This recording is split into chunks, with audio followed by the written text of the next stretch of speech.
In 1988, a new professional opportunity arose. In the Netherlands, there was still one chair at the Leiden University entirely devoted to the study of Anthropology of Indonesia. This chair became vacant and was given to me. Also, I cherished my considerable freedom at the Amsterdam University. I thought it was time for a change. My appointment marked a certain shift in my emphasis on detailed local analysis towards a more comparative approach within a larger cultural context. This shift had in fact already begun in the latest years in Amsterdam, as the examples of the Batak and the Toraja have shown, but the chair in Leiden came as an apt environment for this. The two predecessors there, uncle and nephew, both called with the name of the Jocelyn de Jong, had development and outlook on Indonesia as a field of anthropological study, which gave more meaning to this research area than just that of a geographical delineation. Based on the linguistically endorsed relatedness of all Indonesian cultures, the field of study came to be designed as a design of cultures, as an area of cultures in which each culture could be interpreted as having a transformational relationship with the other cultures by presenting variations on common themes. This given could help at a mutual interpretation, as Jocelyn de Jong said, in cases in which cultural traits that could not locally be explained appeared in a clearer light when compared with instances elsewhere. We'll just give an example later on. What I was hoping that I could change in Leiden tradition was its rather formalistic approach in describing social phenomena, which, in my view, lacked the feeling for the cultural praxis of the people in question. One showpiece in this tradition was the so-called circulating connubium, an asymmetrical matrimonial arrangement by which a bride-taking group will never return their sisters to that group, but act as bride-givers for a third group that then in turn can provide the brides for the first group. Since in practice more groups can be involved than the minimal three, the arrangements results in the interconnectedness of the society that can help to upkeep internal peace. Indeed, some representatives of such societies told me when we are in a foreign region, we always in the village ask first who there could be in the position of a bride giver, of a bride taker, of myself, and then I can feel secure because I have a bond. In the Leiden tradition, lots of variations of such an asymmetric system were constructed, also as regards linearity, matrilineal, patrilineal, bilineal, but I missed the link to the viewpoint of the participants themselves. They certainly did not search for an anonymous cousin of the right order. What they practiced was much closer to their real experience. As a wife taker, one always remained indebted to the wife giver because one had received a gift that was invaluable. Together with the bride, one has received life and the promise of future generations. Hence a lasting superiority of the wife giver over the wife taker. He has given more than the wife taker in the form of bride price or what else could ever give back. To turn around this fundamental relationship would devaluate it. So the asymmetry was a logical consequence. And this asymmetric view on social relationships appears also in another context. It is closely connected to the ways people like the Sakudé regard their natural environment. When I discussed with them and repeated to them what some of them had already heard from missionaries, they found our attitudes bizarre. The idea that one could master nature was in quite direct contradiction to their basic concern of upkeeping harmony. But you slaughter your pigs and chickens, I told them. The answer was that they did this based on a traditional agreement with the animals, which they quite directly expressed in the incantations before slaughtering. Before slaughtering a pig, they would say, "We are killing you now, pig, but don't be angry. We have to do this because we are hungry. And don't forget that we always fed you and protected you and sheltered you. So you had a beautiful life. Now it's turn for you to help us." And after the killing, they placated the still warm bodies with cooling magical leaves. In all this, they documented a feeling of dependency from nature that I certainly could recognize in myself too. I found a mystical foundation of this attitude in a notion that again appeared to be a common theme in the Indonesian field of study. It could closely be related to the seafaring past of the archipelago. In mythical narratives, it is mentioned time and again that the first settlers, upon arrival, did not find an empty place, but encountered a wild people, a kind of pre-population. They captured the land from this autochthonous people, but they were only be able to take possession of the land and make use of its facility by concluding a pact with them and marrying their daughters. These proto-populations had supernatural powers, the blessings of which could be shared by the new settlers by accepting them as their superiors. Today's descendants of the couple of that first marriage are the lords of the lands and considered superordinate of the settlers who arrived later and often are attributed political authority. This theme meant a new modality of the relationship between wife givers and wife takers. It had extensively been investigated by James Fox, professor in Canberra.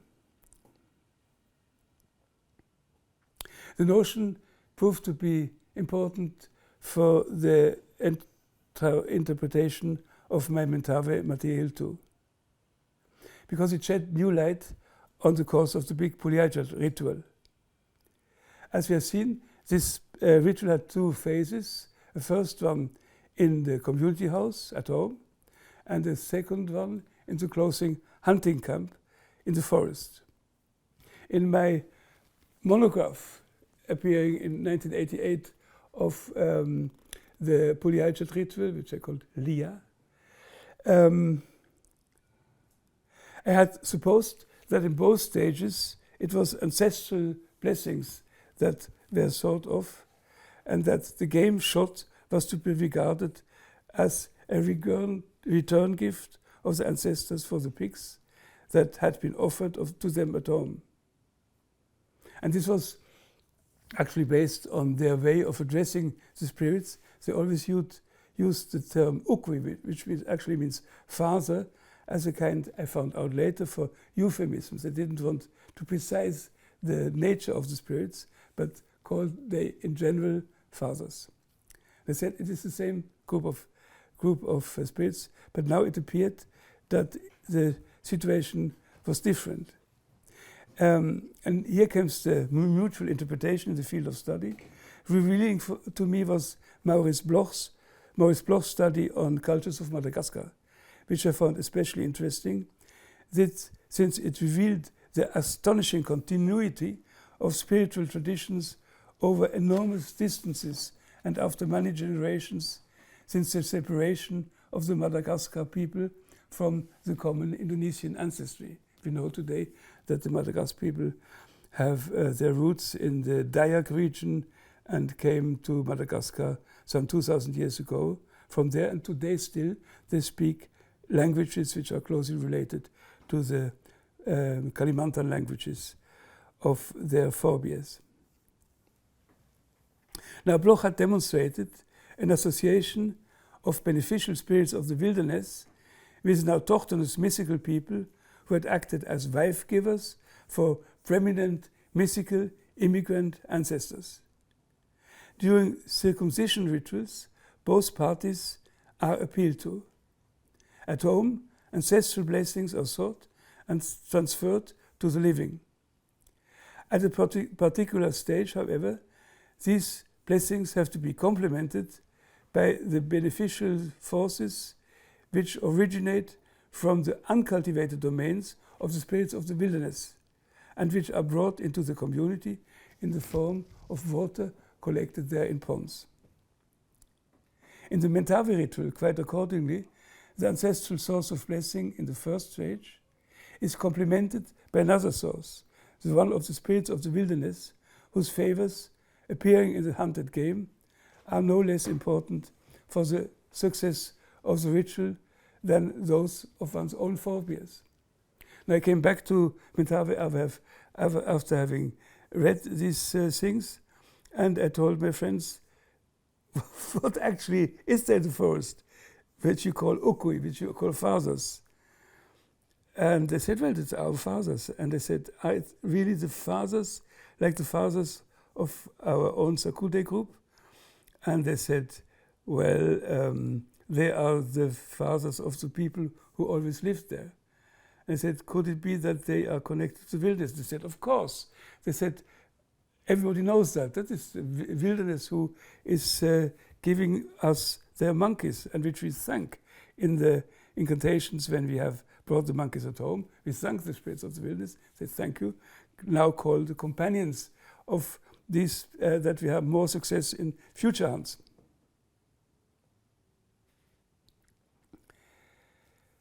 So, in comparison, this situation, Madagascar, Sakude, I was looking at many other Indonesian societies and came to a theory that in the Indonesian field of study we have to do with generally three different sources of blessings which are appealed to in rituals. The first one is the ancestral one, which goes to the own forebears and helps to get their protection. And the second one, as we just have seen, are the beneficial forces of the spirits of the wilderness who had always been there and whose presence is and favor is a guarantee of a good life at home. And in the third one, a final flow, which comes from which the sisters of neighbors who are marry into the Uma and bring fertility and future generations to the life of the people. I want to add a more bellicose aspect of the relations with the wilderness, which has been much discussed in anthropology and which is also of importance in the Mentawai traditions, and went until the beginning of the colonial era, which started there around the beginning of the First World War, at least in Sibrod, on the island where the Sakude live. This was the idea of headhunting. After constructing a big longhouse or after another big happening in the community, one went out to other groups in remote valleys and tried to capture their head from the enemies to bring at home. Many associations in these comparable notions, in these notions appearing in myths and in incantations, point to the fact that these heads are again seen as tokens of the spirits of the wilderness, and that actually the people there are in faraway regions where no genealogical or matrimonial contact has been with, are actually regarded like creatures of the wilderness. Jérôme Rousseau, you just mentioned, has written something like that in that direction, from the Dayak too.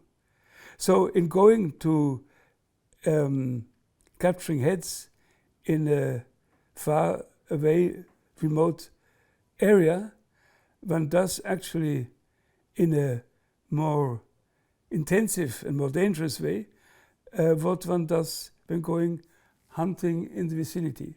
The heads of the captured of the killed animals are like the heads of the captured game animals. No, the heads of the captured humans are like the heads of the captured game animals, like proofs of the favor of the life-giving spirits of this other dimension, the wilderness, which is outside the cultivated domain.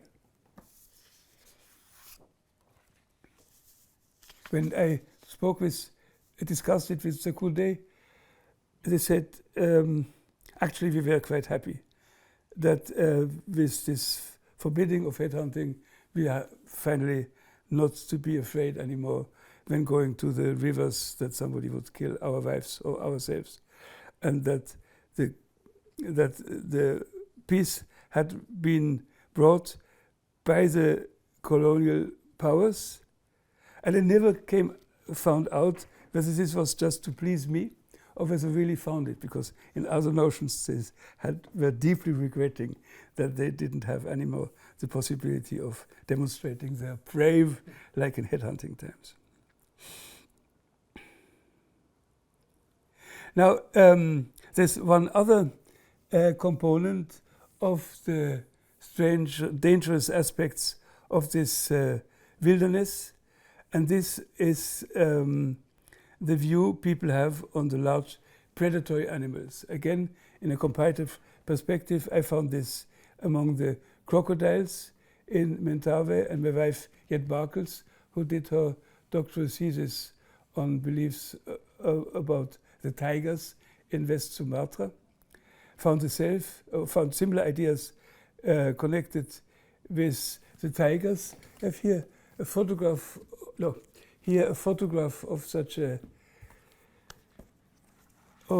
a crocodile figure, which is interesting for two reasons. At first, they make these crocodiles also in connection with headhunting. Then they make human figures, and when they have killed a crocodile, they make a figure of that as a remembrance, and show in this way that it is for them has a similar status actually as having killed an enemy, because these crocodiles have connections with the spirits of the wilderness and are important guarantees for the upkeep of the social order. They would never kill according to a pact which has been closed in mythical times between humans and animals. They would never kill a man who has behaved socially. They attack people who have violated the sense of solidarity, for instance, by eating alone behind the other's back. And this is the same which Jet Barkels found in connection with the tigers, where they explicitly connect the tigers living there with wilderness spirits. And it is only under such circumstances that these animals will be killed. They have attacked a human being, and humans have to take revenge, like in headhunting times when somebody of your own group has been headhunted. You have to take revenge to get a victim of the other side back. But they would never do this when no crocodile had attacked a human, and actually had done only what was his task according to the pact, namely that it would be a guarantee of the social order, motivating people to behave socially.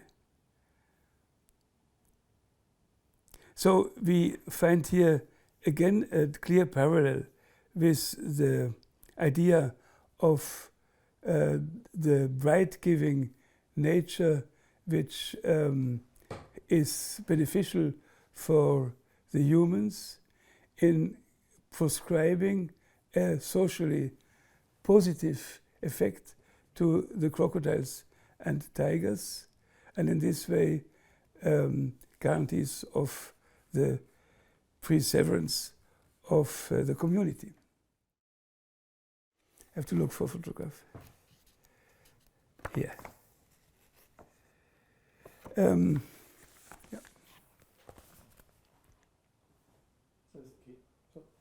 Okay, if you focus on this, if you can look at it, this is a photograph which can be inserted where we are speaking about the manufacture of painted birds for the big ritual phase when the souls and the ancestors are called into the Uma.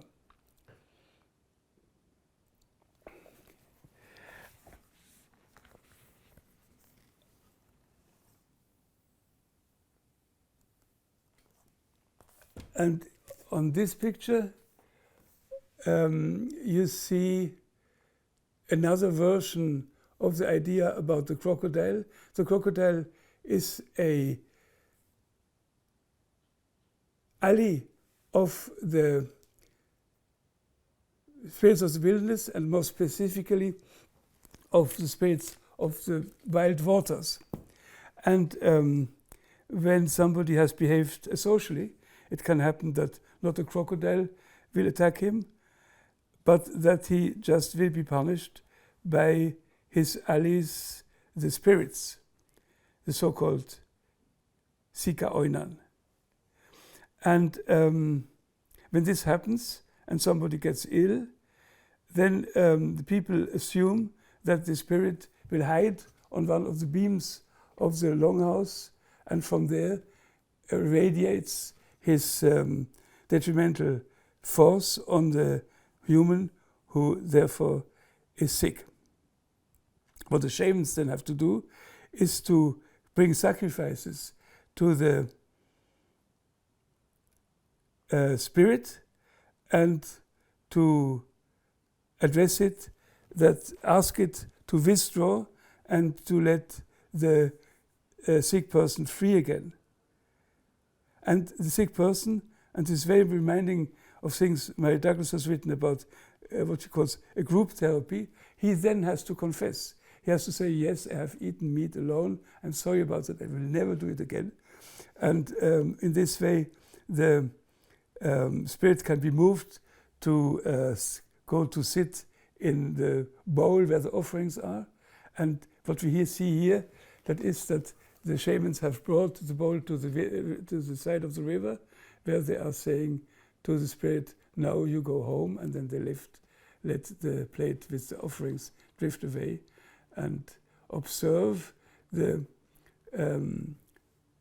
bowl going away, hoping that it will not turn in the water. When it turns in the water, it's a sign that the spirit might come back. But if it really drifts away, you can be sure that the sick will be healthy in due time.